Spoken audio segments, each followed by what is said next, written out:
Hey guys, hold on. Hey guys, it's been a while.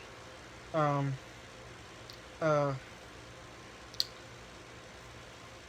Today we're gonna be doing a detailed story with me. I have an exclaimer and then we'll get started. Uh, well, none of the characters in this story um, will be based, or they'll be based on, or no, they won't be based. All these characters are fake. None of them are in my real life. They don't have the names. They don't have the same personality trait or anything like that. Um, uh, we'll be doing more of these, plus my blog, plus something else. We'll figure that out later. Um, but we will also, if you also want to be a part of this, that's fine. Just let me know in the comments down below. Also, let me know if you want me to make this story a series. So, that with all that out of the way, let's get started.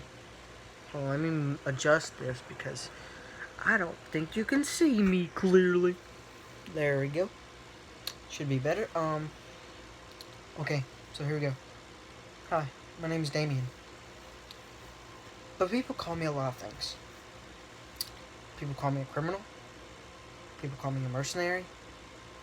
People call me a superhero. And some people call me animal. Sorry, I don't think I pronounced that last one right. Or said it right because I may have said it over, you know. Some people call me animal. Animal, sorry. Um, uh, and today I'm here to tell you my story. But in order to tell you my story, we're gonna have to go back. We're gonna have to go to where it all began. We're gonna have to go back to the day I died. And that day was May 25th. The day the school let out. Okay, so I had this occurring pain in my back. And it just kept getting worse and worse and worse. It did this for months before May 25th. And then finally, when I went to school one day, it just got so bad. And I was already gonna get some shot, I can't even remember what it was for, from the school nurse. And so when I went to the nurse, I said, hey, since I'm already in here anyway, and you're supposed to give me a shot, can you go ahead and give me something for my pain? She said, okay. And so when and then when I laid down on the mattress thing that they had in the nurse's office, boom, I was out.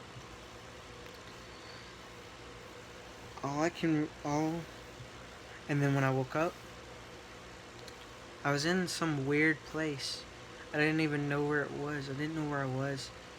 But I kept hearing this voice. It's not your time yet. Well, it's not. It's not your time yet.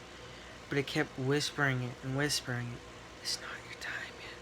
It's not your time yet. It's not your time yet. And then it said something else, but I couldn't remember what it said. And then, boom, I woke up in the hospital. They said I died for almost an hour. I was pronounced dead. And when I came to, they were surprised. For some odd reason, they didn't unhook me to anything. My dad wouldn't let them. He said some feeling told him not to do it.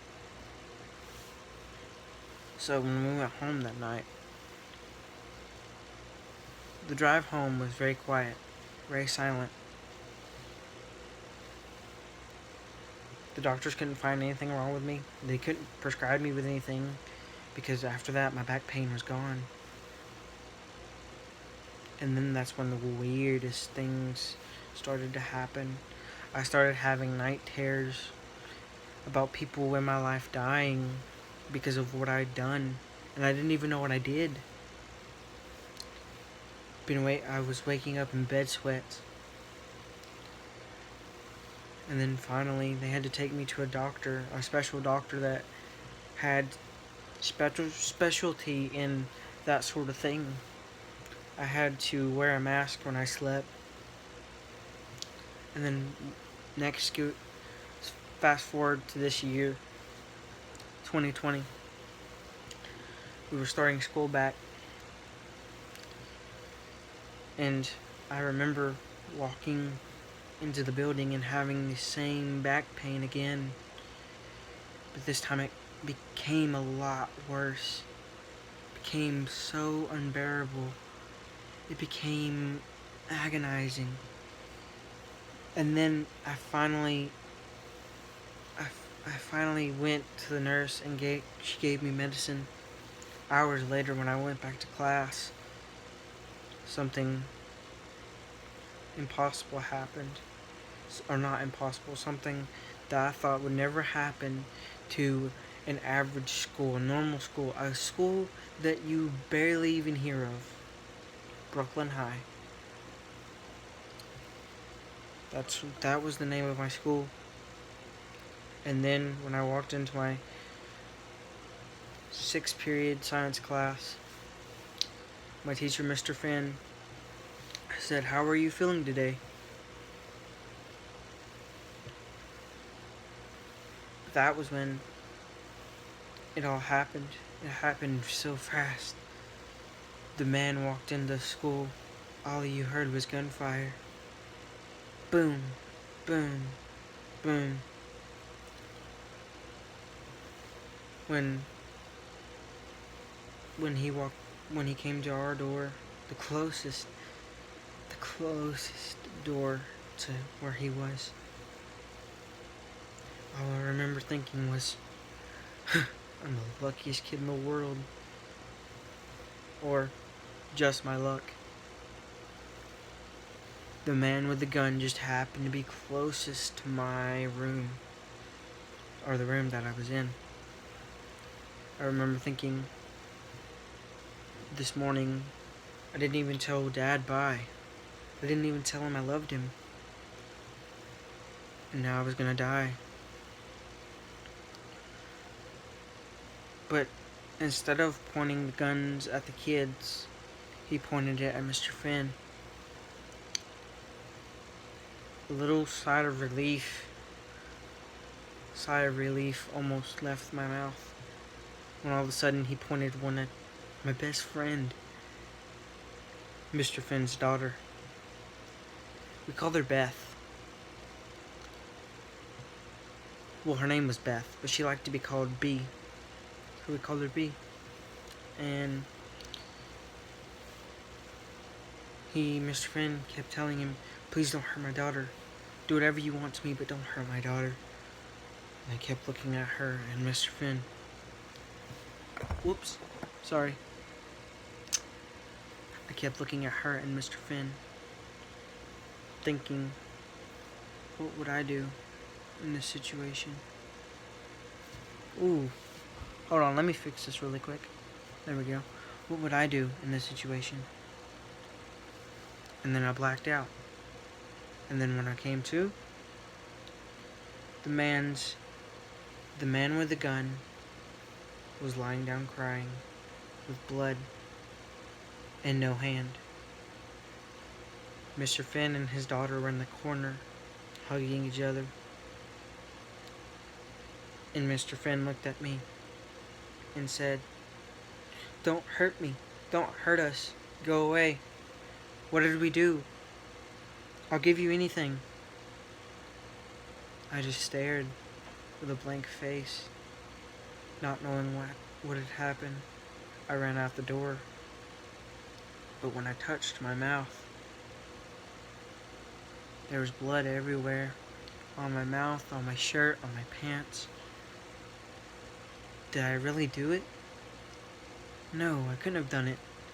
Couldn't have done it. No, no, no, I keep repeating. No, no. It made me just feel sick just thinking about it. Me ripping a man's arm off. Did I use my hands? No, because the arm wasn't even there. And that means the sickening feeling became worse. I ran to the bathroom and threw up. After I threw up about 1,000,000 times, or it felt like 1,000,000 times, I looked into the mirror and the pain came back. But this time worse than before. Way worse than before. It felt like something was moving inside of me. My bones began to bend,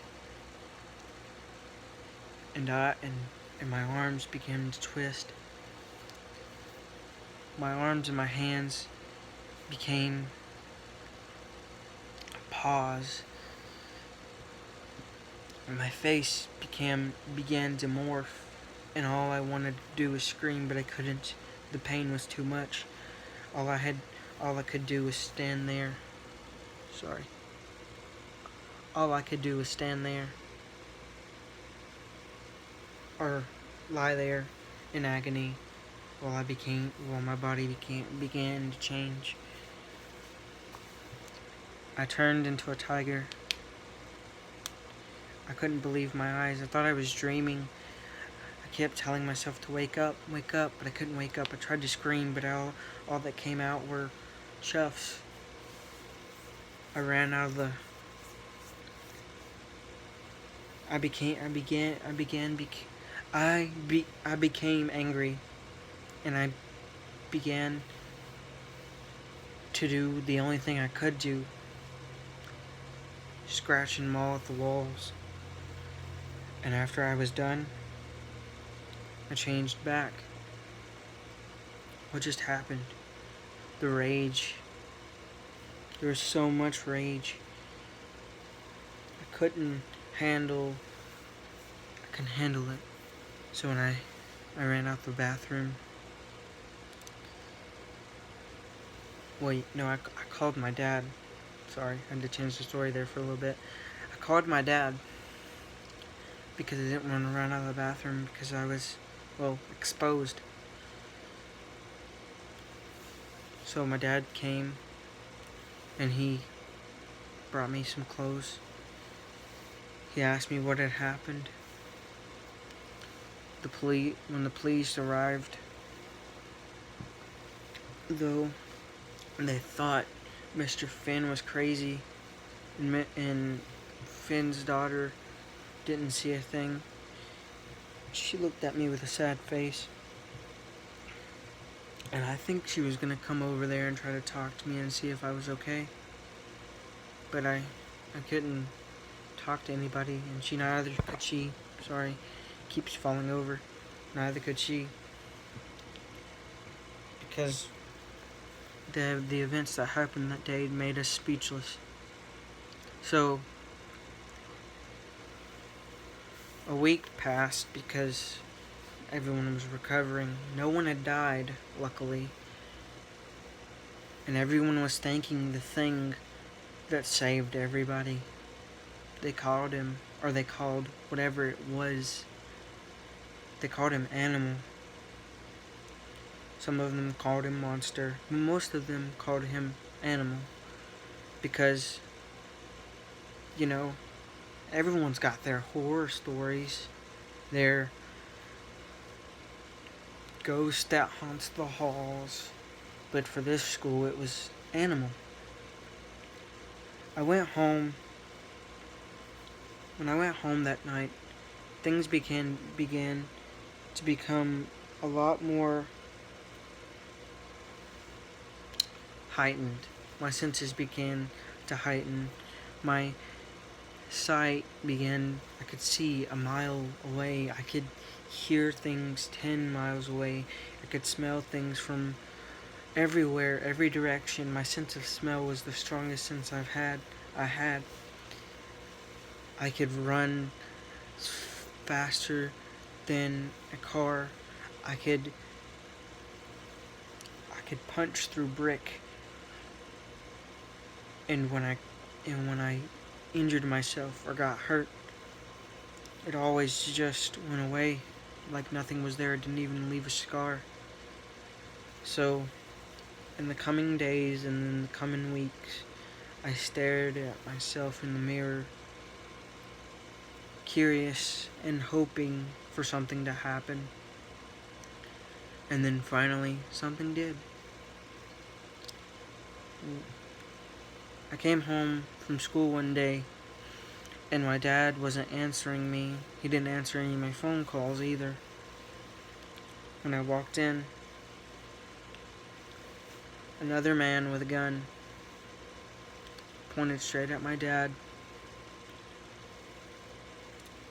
said, "I don't want any trouble. Just give me your money."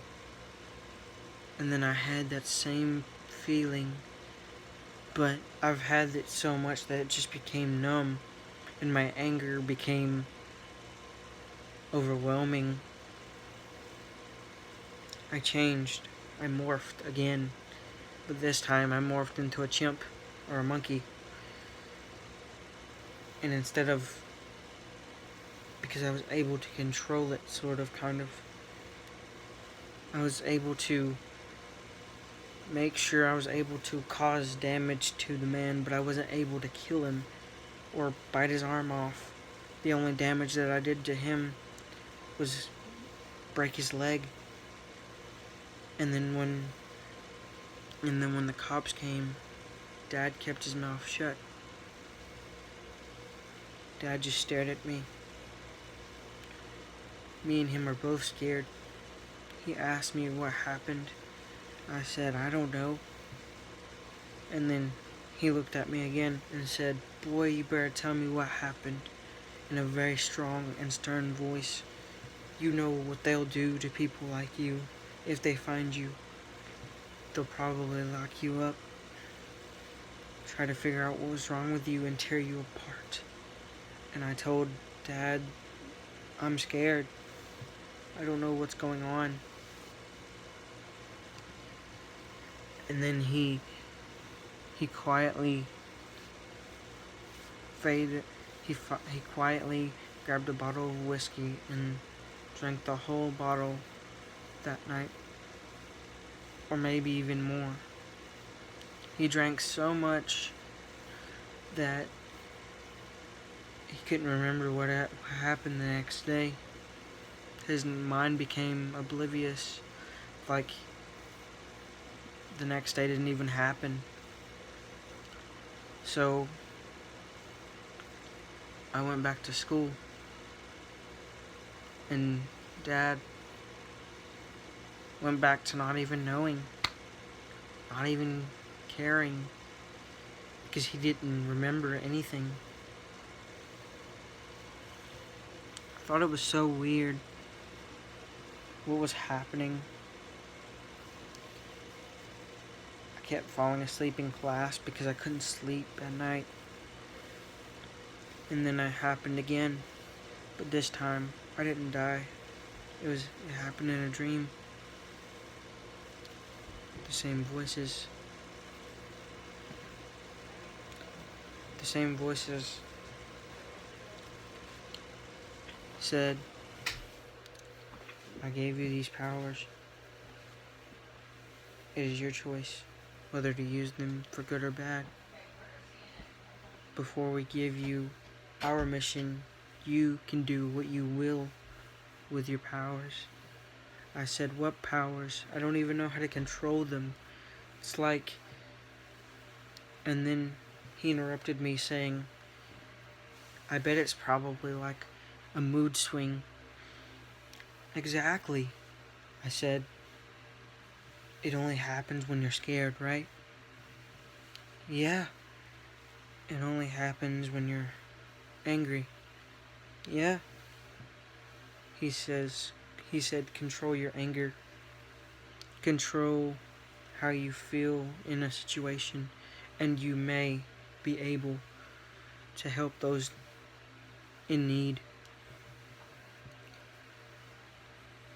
I just looked at the man, or I looked around, hoping to see his face, but to see nothing. I woke up in my bed in a cold sweat. I walked. I went. I took a walk. Sorry, I keep stuttering. I took a walk. And I walked for many miles. I finally stopped when I came to my favorite restaurant and ordered the same thing I always do. A Coke. Just a plain old Coke. And they'd ask me the same question. Damien, are you sure you don't want anything else? Nope, just a Coke. I gave him the 50 cents I owed him and sat down at a booth by myself.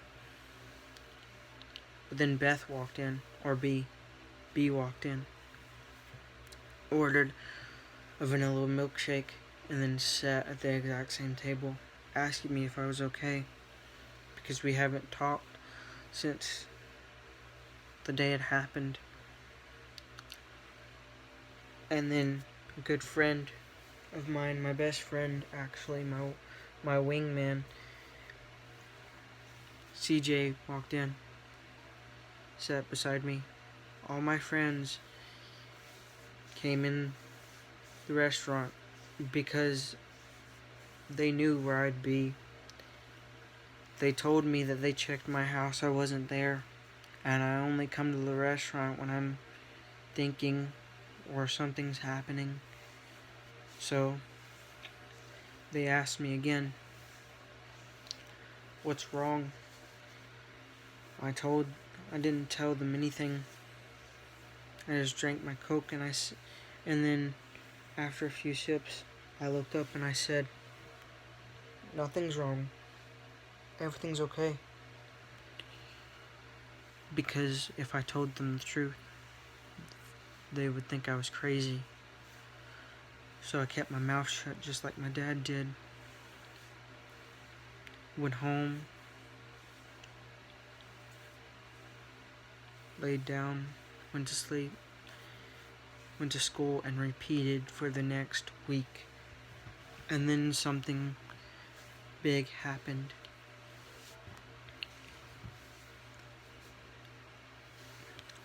I walked all the way, I went to the grocery store for my dad because he was cooking dinner that night. And when I walked in, another man walked in after me. Looked kind of scared, nervous. While I was in a different section, he was in the section next to mine. And then when he went up to the register, the clerk told him, that will be $15, sir. The man then proceeded to pull out a gun. I was scared, nervous, but then I realized what is going on. I realized that I could use my abilities for good instead of not using them at all. This problem suddenly became a gift. I ran to the bathroom, the closest.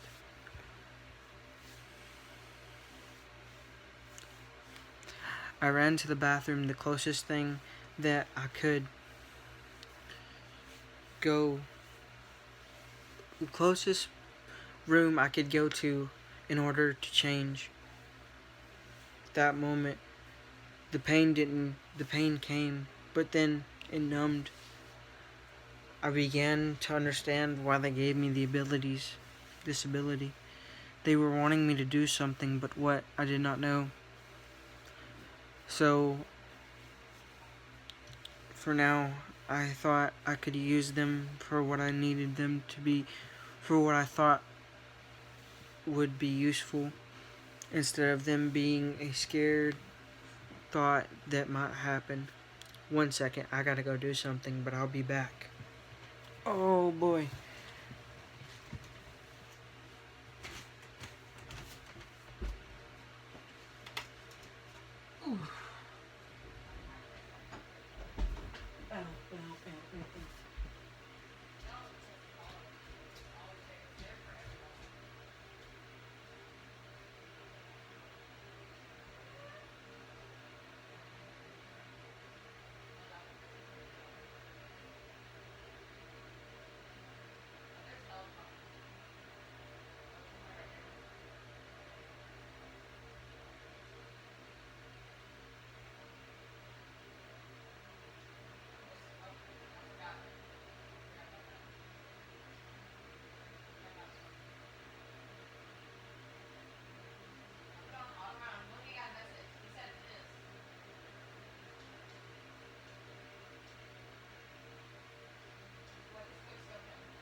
No.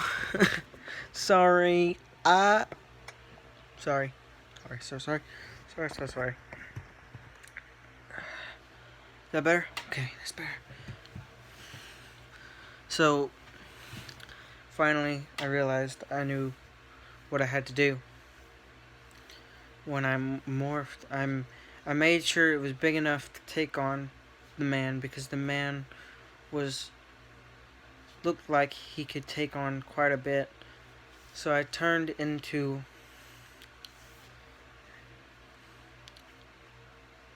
a dog, a big dog, a big enough dog to tackle the man down, not to hurt him or bite him, but to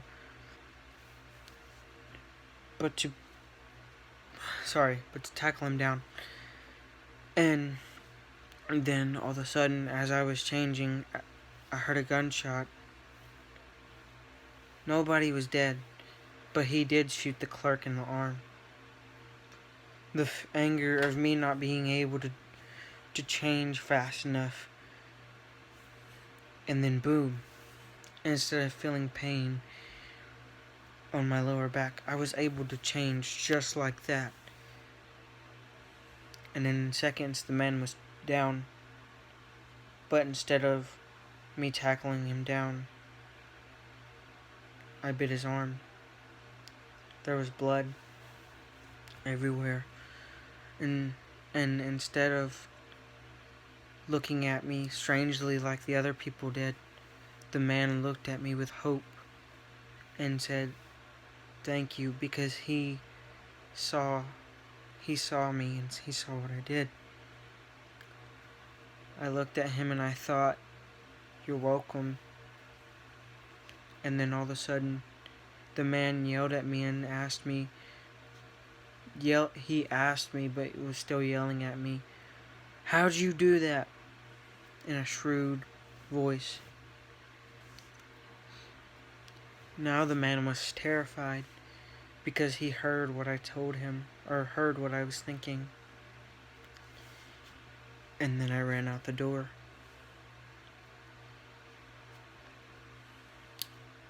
That concludes today's episode.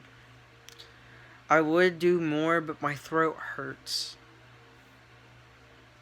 You guys, please. Actually, no. I'm not gonna give you the choice for this one. I want this to be a series, cause I want to see where this takes, where I can go with this. Now, if you guys disagree, leave a thumbs down on this video. But if you guys agree, leave a big thumbs up and give me something good in the comments. Till next time.